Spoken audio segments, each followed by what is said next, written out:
but this is a meeting of the Metropolitan Council. I'm Chair Charlie Zali. Hello, everyone.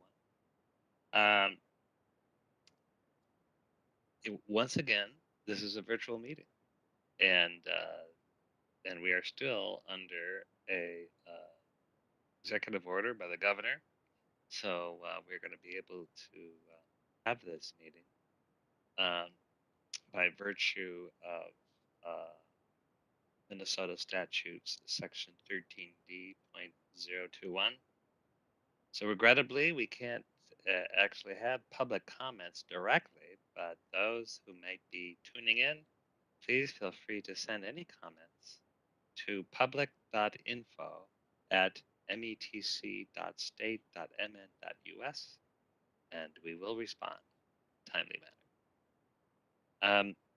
And given that this is virtual, we will take the roll in order to establish a quorum.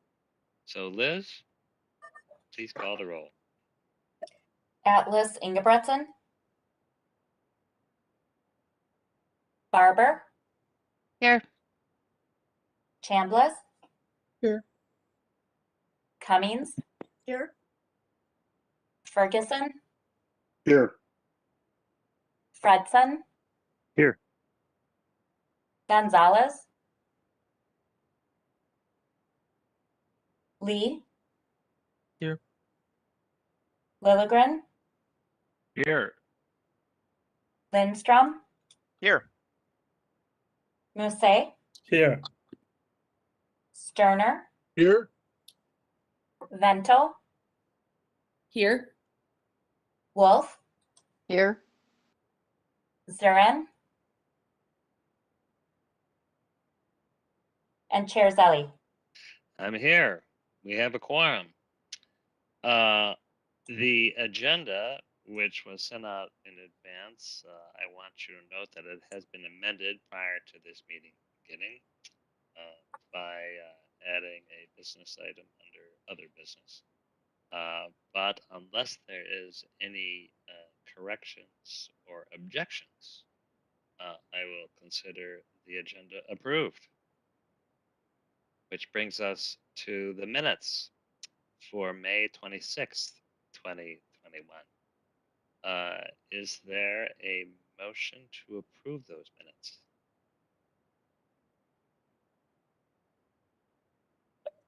Vento moves approval. Thank you, council member. Is there a second? Cummings seconds. Thank you, council member Cummings. Any comments, discussions, corrections?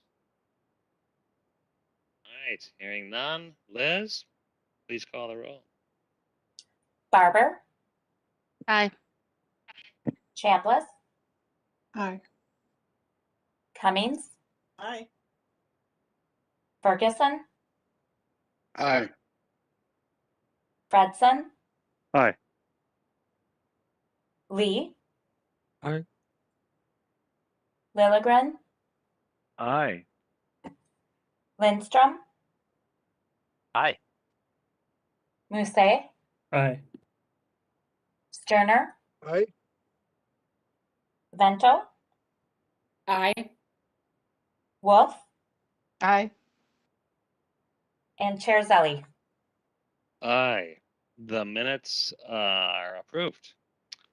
And as you can see from the agenda, there are no items on the consent agenda, which brings us to the reports of standing committees. And first, community development. We'll hear from Council Member Lilligren. Yeah, thank you, Mr. Chair. Community Development brings one item for consideration tonight. It's the same week item that we just saw in committee on Monday. It's item 2021-140. It's amending the City of Blaine's 2040 Comprehensive Plan to include the Groveland Village project. The proposed amendment site is 27 acres located adjacent to Highway 10 at the northwest corner of 93rd Lane, also known as Airport Road, and County Road J. The amendment proposes to re-guide these 27 acres of planned commercial, planned industrial to 8 acres of high-density residential and 19 acres of medium-density residential. The re-guiding is to facilitate the development of 106 townhomes and 152 apartments on the site. The proposed development does not affect the city's planned density or affordable housing need. Our council staff has reviewed the most recent airport noise contours for the nearby Anoka Blaine Airport. And the proposed amendment conforms with the 2040 Transportation Policy Plan, as the proposed users are just outside the airport noise contours. However, the residential development as proposed may still be subject to noise impacts due to its proximity to the airport. The Metropolitan Airports Commission issued comments on recommended noise mitigation measures, and the city has placed requirements on the proposal through conditions and development agreements.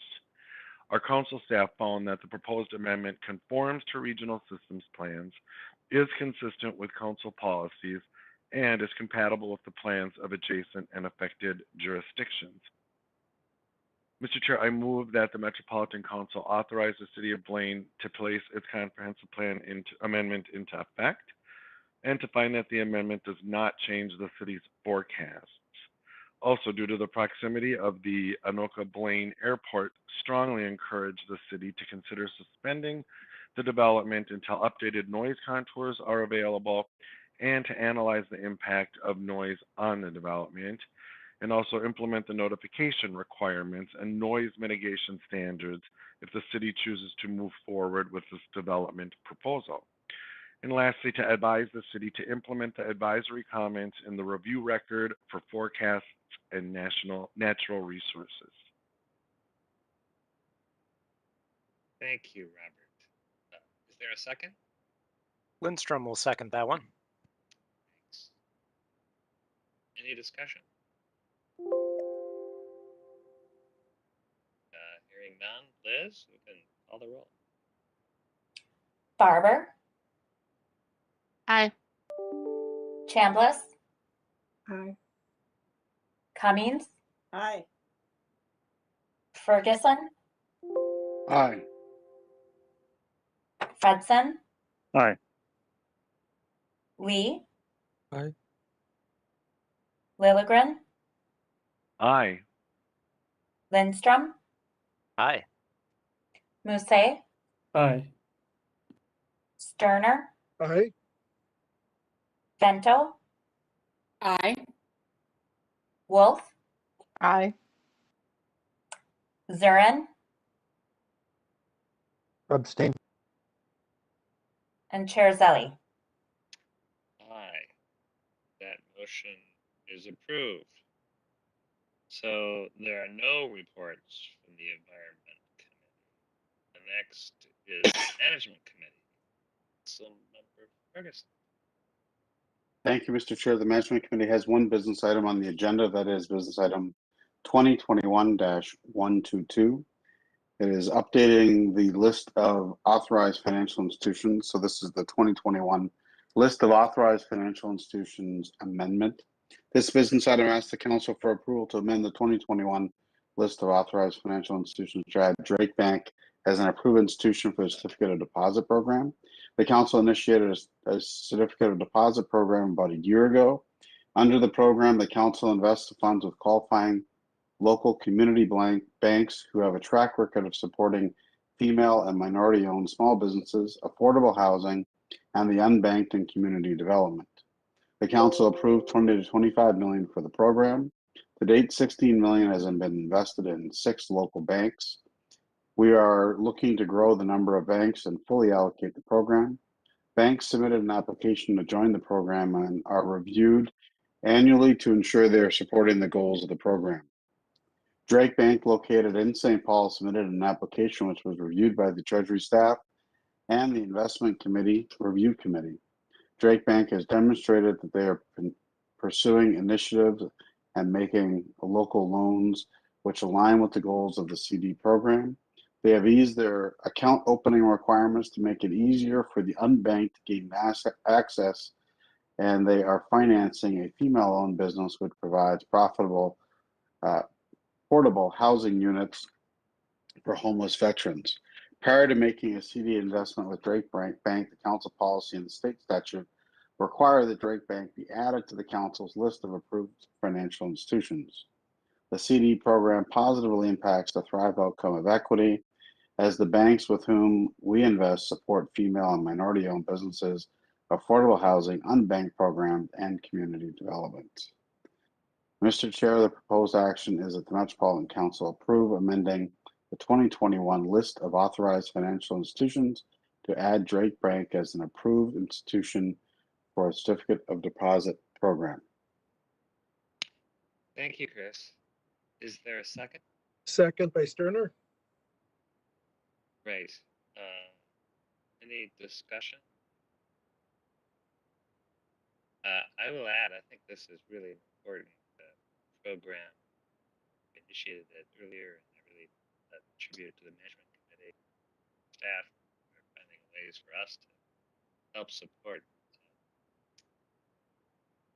businesses that equity component, hearing capitalizations, just access to capital is one of the hardest barriers. This is a small way. Mr. Chair, your mic might be up. There you Oh, it must be my big mouth. There you go. Thank you. So I think that's a great program, and I appreciate that we're doing this. Any other discussions, comments? All right, Liz, you may call the roll. Barber, Aye. Chambliss, Aye. Cummings, Aye. Ferguson, Abstain. Fredson, Aye. Lee, Aye. Lilligren, Aye. Lindstrom, Aye. Musse, Aye. Sterner, Aye. Vento,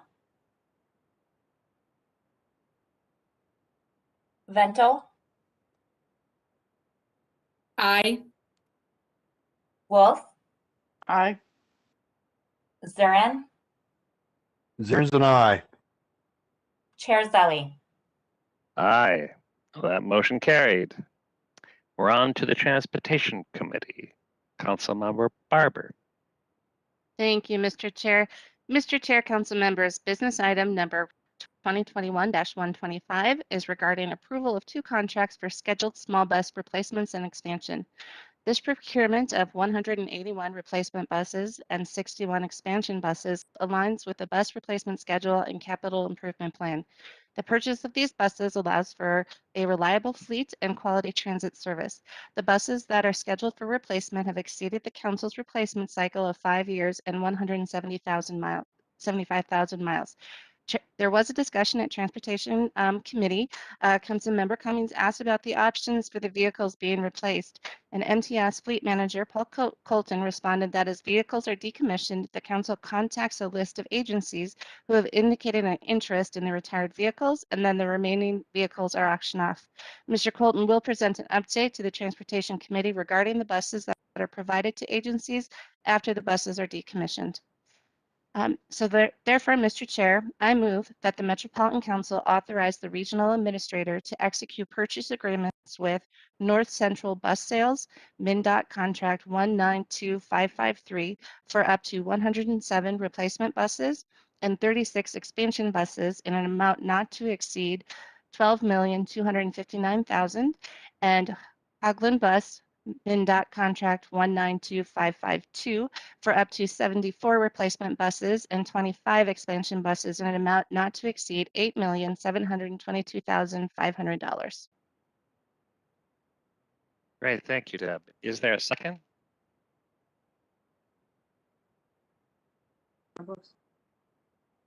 That's a thank you, Councilmember Chambliss. Any discussion, questions? All right, hearing none. Liz, you may call the roll. Barber, Aye. Chambliss, Aye. Cummings, Aye. Ferguson, Aye. Fredson, Aye. Lee, Aye. Lilligren, Aye. Lindstrom, Aye. Musse, Aye. Sterner, Aye. Bento, Aye. Wolf, Aye. Zurin, Aye. Zern. and Chair Zelli. Aye. That motion carries. That brings us to our last item of other business, business item 2021-147, appointment of the regional administrator. We have a pretty short agenda on this meeting today, but this is a really important item, and a great pleasure on behalf of a recruitment selection committee of council to recommend we appoint Mary Bogie to the position of regional administrator.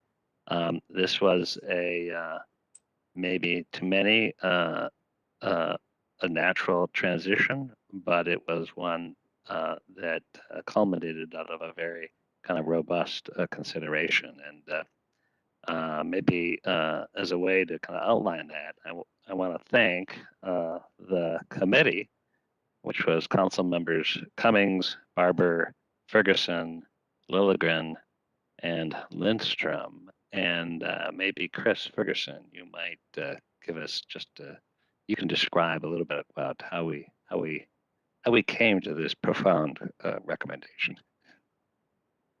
Thank you, Chair. And I think and thank you for including all of us in this process and giving you sort of an opportunity to bounce ideas off the group. As by statute, it is a decision of the chair, and I think in some past times it may have just been a decision of the chair. And I think including the committee chairs and having a more diverse interview panel is an important step for the council and thinking about how we do things differently. And so the group did get together. With the first decision we made is whether or not we'd hire a search firm, and I think the decision was that the people that we had involved knew enough people in the region, and we thought it was important to have somebody that really understood the region to take on this role. And so everybody who was part of the committee reached out to very qualified applicants and both BIPOC applicants and female applicants and majority applicants and tried to get as many people as we could to apply for the position. And so we were able to get some very qualified people to apply for the position. I think all of whom could have done the job. And I think when I would speak for myself, when we went through the interview process, that was sort of my feeling as we interviewed each one of them, is that this was somebody that could do the job, and each one had their own positive attributes. But at the end, it was a very clear decision, I think, from everybody in the committee that Mary was far and away the best candidate that we had. But we were also very thankful that we went through the process to look outside the organization and not just make that temporary or acting into a permanent role. But having gone through that process, I think it really solidifies just what Mary brings to the organization and the confidence that all of the committee chairs had, and the chair and the vice chair had in her selection in that process. So. Thank you for those words. Is that are you making a motion?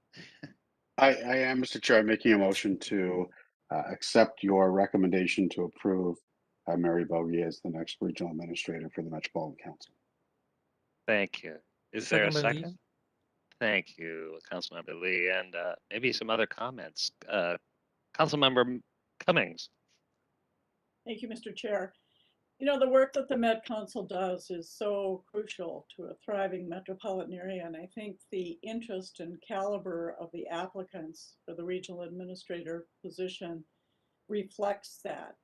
When COVID-19 came crashing through all of our worlds, Mary didn't hesitate to step up and step in to the interim regional administrator position.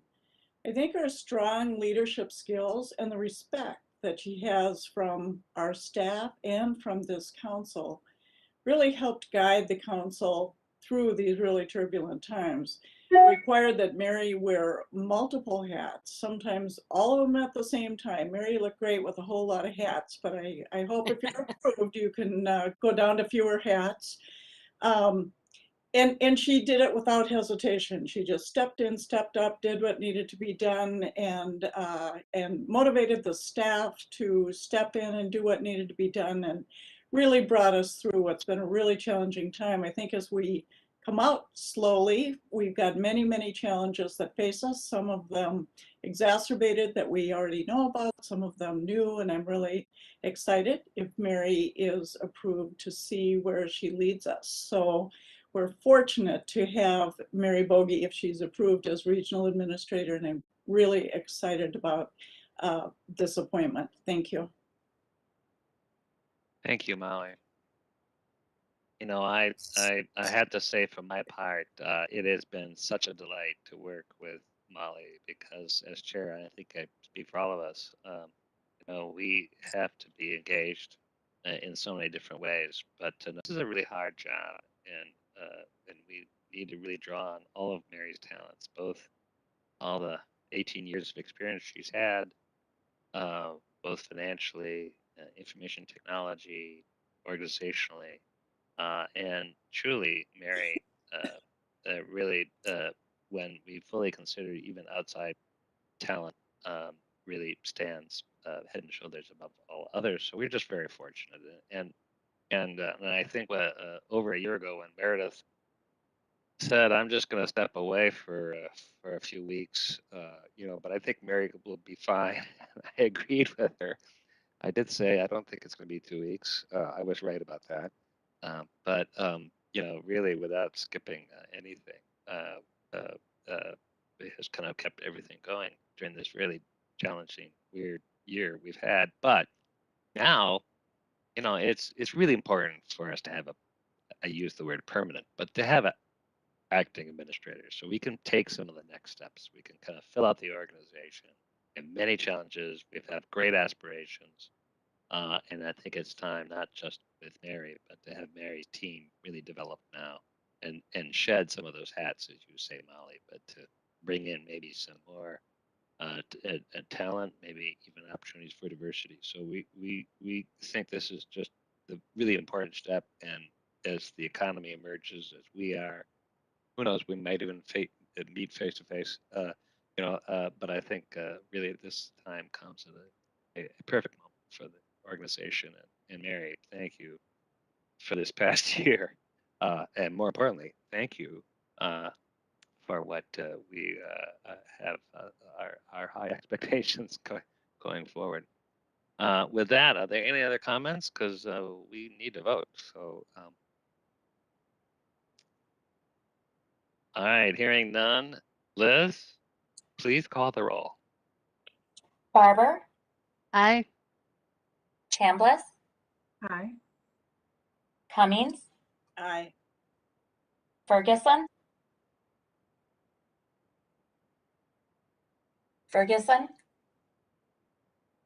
Aye.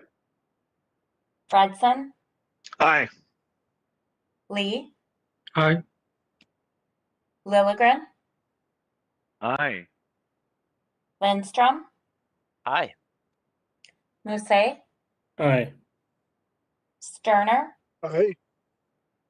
Bento, Aye.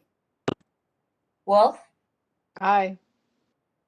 Zurin, To make it unanimous, aye. and Chair Zelli. Aye. Congratulations, Mary. Thank you.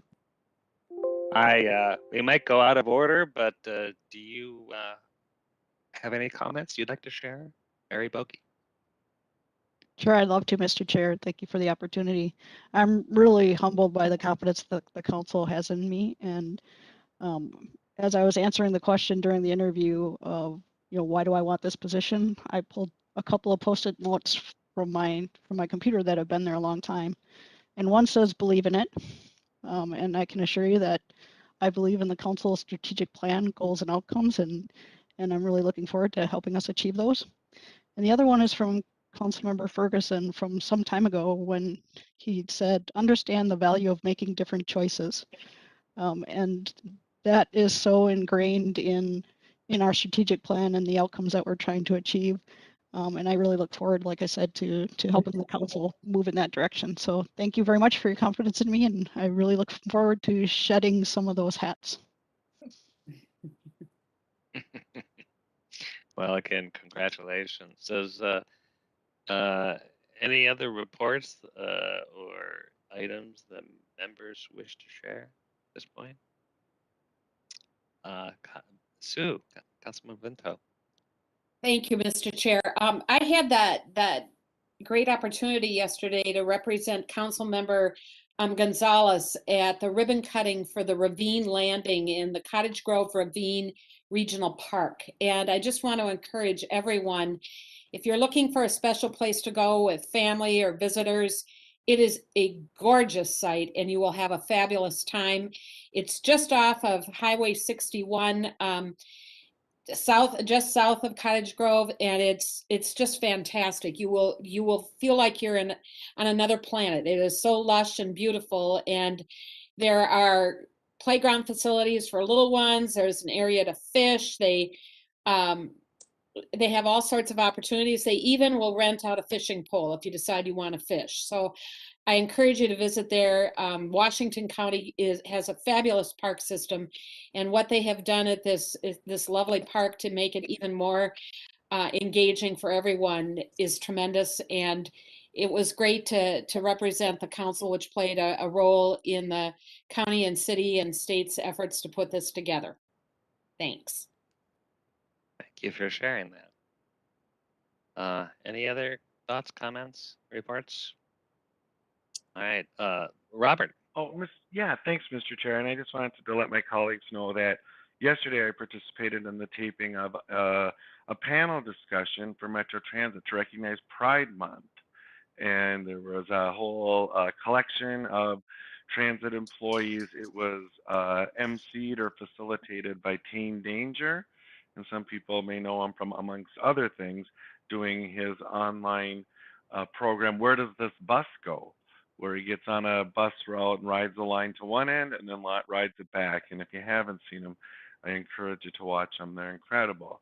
And it was really rewarding to hear all of these transit employees talk about what an affirming and supportive place Metro Transit has been to work. And some of them are speaking of decades of service to Metro Transit. So I just wanted to give my colleagues a heads up. It'll be posted at the Metro Transit website at some time. There might be a little bit more of a rollout of this forum discussion for Pride.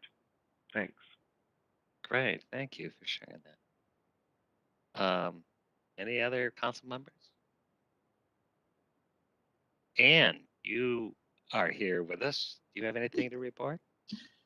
Thank you, Mr. Chair. I just want to lend my voice to the chorus of staff voices who think Mary is a great appointment for regional administrator.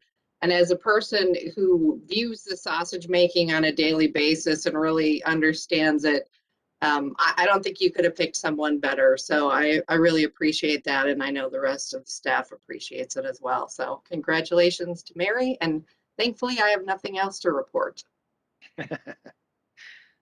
Great, thank you, and really that is on behalf of the staff. I have heard nothing but exclamations of great appreciation from the staff I've talked to. So. Well, with that, it's a hot day. Maybe people, it's summer.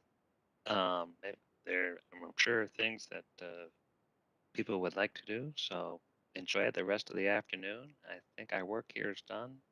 This meeting is adjourned. We will see you soon in meetings in the future. Thanks so much. Thanks. Goodbye. Bye-bye. Stay cool, everyone.